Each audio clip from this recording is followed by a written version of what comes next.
Apa yang terjadi di Papua? Benarkah konflik horizontal antara sekelompok orang yang menyatakan tidak suka karena dikatakan bilang monyet lah dan lain sebagainya? Apakah hanya konflik horizontal itu? Sekarang kita mundur. Peristiwa Sampit, peristiwa Ambon. Apakah konflik horizontal biasa tanpa intervensi asing? Ini yang kita harus pelajari, bahwa mengelola negara tidak sesederhana mengelola sebuah kota atau sebuah gubernuran. Mengelola negara itu benar-benar harus mengerti apa itu negara tetangga, apa itu peta politik dunia, apa yang dimaui oleh negara adikuasa, benar-benar harus paham. Kita tahu banyak perusahaan-perusahaan Amerika, Eropa, Jepang, Korea pindah dari Cina ke Vietnam dan ke Malaysia. Saya secara pribadi bertanya, karena beberapa itu adalah teman-teman saya, kenapa pindah Malaysia sama ke Vietnam? Kenapa nggak ke Indonesia? Alasan dia Indonesia miring ke Cina. Kata-kata Indonesia miring ke Cina itu siapa yang memutuskan? Secara kalau kita tanya pejabat, apakah Indonesia miring ke Cina? Enggak, kita politiknya bebas aktif. Iya, bebas aktif, tapi lu miring ke Cina gitu kan. Tetep aja kacamata kita sama kacamata dia beda. Dia pejabat punya alasan, enggak kita netral kok gitu. Sementara kita masyarakat melihat miring ke Cina, sementara dunia melihat miring ke Cina. Buktinya dulu ada namanya US PACOM, United States Pacific Command.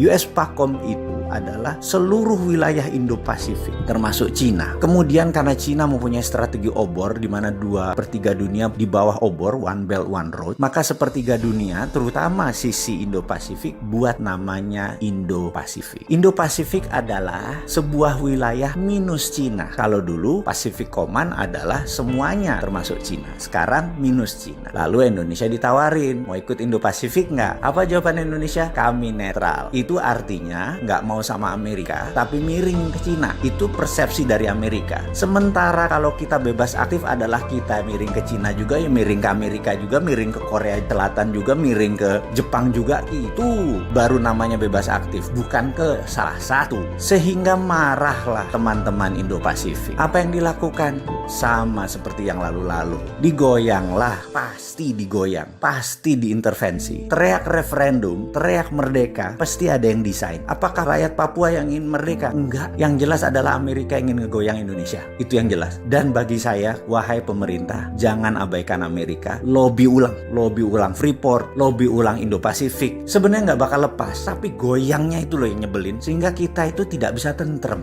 Kalau bahasa Jawa itu adalah Indonesia nanti gemah rimpah rojirawi ijo royo-royo itu. Kalau kita lakukan 3 hal, yaitu menoto supaya tentrem, supaya Kertora Harjo sejahtera. Gimana bisa sejahtera kalau kita nggak tentrem? Gimana kita bisa tentram kalau kita tidak ditata? Jadi natanya gimana? Nata dunia. Jangan miring ke salah satu. Mentang-mentang Cina sering ngasih duit walaupun pinjaman atau hutang. Jangan itu jadi solusi. Lihat Jepang, lihat Korea, sahabat kita lama itu. Lihat Amerika, lihat Singapura. Semua manfaatin. Setelah itu pasti damai lagi di bumi tercinta tanah air Indonesia ini.